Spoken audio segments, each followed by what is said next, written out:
The Lost Gate, Arthur Vane and the City of Secrets. Written by Mohammed Qatran. Prologue, The Silver Compass. The fog in Edinburgh was thicker than usual. Arthur Vane pulled his coat tighter as he walked through the narrow stone streets of the old town. In his hand, he held an old silver pocket watch, a gift from his grandfather. But it wasn't a normal watch. The hands didn't show the time. They pointed toward a dark, hidden alleyway. Arthur took a deep breath and stepped toward the gate. Chapter 1, The Gateway of Shadows. The air behind the stone archway didn't smell like the rainy streets of Edinburgh. It smelled of ancient dust and cold iron. Arthur Vane took a hesitant step forward onto glowing blue sand. As the mist cleared, he saw it, a city that shouldn't exist. Towers made of translucent glass reached toward a sky filled with two moons. But the beauty was fading. A thick, oily black smoke was creeping around the base of the buildings, swallowing the light. The small guide. "You're late, Guardian," a voice whispered from the shadows. A small creature with golden eyes and fur that looked like starlight hopped onto a broken fountain. "I am Pip," the creature said, tilting its head. "The Shadow King is waking up, Arthur. He wants the silver compass to freeze time forever."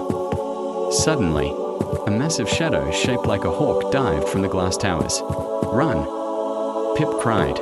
"To the iron door, now!" Chapter 2, The Chamber of Knowledge. Arthur and Pip slammed the heavy iron door just in time. Inside was a vast library where the books weren't made of paper, they were made of starlight. Arthur reached out and touched a glowing spine. Suddenly, a vision filled his mind. He saw a golden key hidden deep within the Crystal Mountains. "We need that key to light the great lamp," Arthur said, his voice becoming stronger. He wasn't afraid anymore. The seeping darkness. The light from Arthur's silver watch was now steady and warm. But the library floor began to shake. The shadows were no longer just outside. They were seeping through the cracks in the floor like black ink. "The Shadow King has found us," Pip whispered, his fur standing on end. Arthur held the watch high. "We have to find the Crystal Mountains," he declared, "before the light of this world goes out forever." We returned to the Forbidden Wing.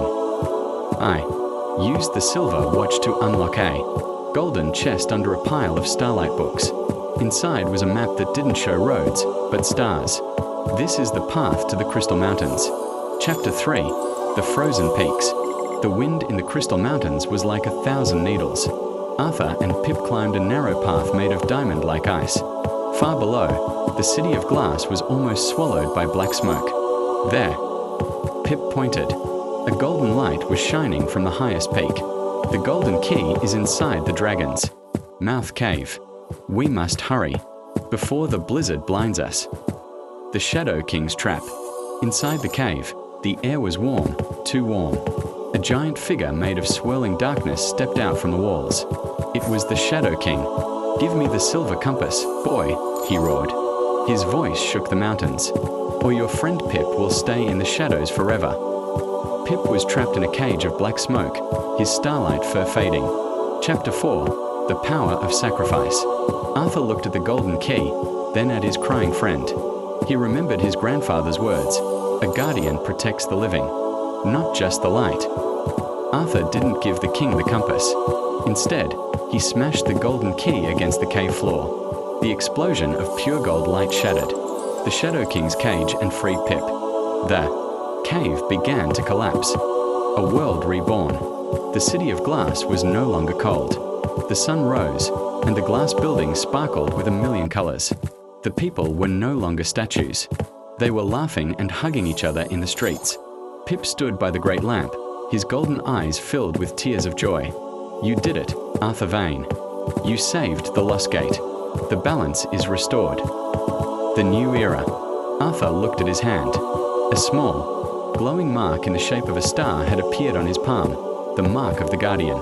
The silver compass, now back in his pocket, felt warmer than ever. But as the celebration began, Arthur noticed the stone archway, the gate to Edinburgh, was starting to fade. "It's time, isn't it?" Arthur asked. Pip nodded slowly. "The gate only stays open for those who belong to one world." The last goodbye. The The stone archway to Edinburgh was flickering like a dying candle. "I have to go, don't I?" Arthur asked, his voice shaking. Pip stood on a glass pedestal, his fur glowing with a soft, warm light. "Your world needs you, Arthur. But remember, a guardian is never truly alone." Pip reached out and touched Arthur's hand. For a moment, Arthur felt all the magic of the City of Glass flow into his soul. "Until we meet again, little guide," Arthur whispered. Through the mist, Arthur took a deep breath and stepped through the fading stone gate. The world turned white, then grey, then dark. He felt a cold wind, not the magical wind of the Crystal Mountains, but the rainy, salty wind of the Edinburgh streets. He tumbled onto the wet cobblestones, the heavy iron door of the old town slamming shut behind him. The magic was gone. The street was empty. The quiet street. Arthur stood up, his clothes soaked by the rain. He looked at his hands. They were just the hands of a normal student again.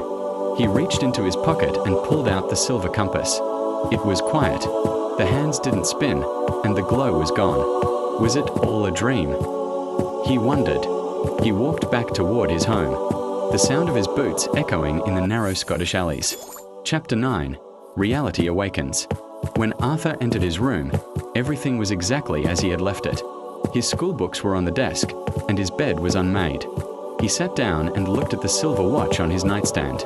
The world outside his window was loud with cars, and people who didn't know about the City of Glass or the Shadow King.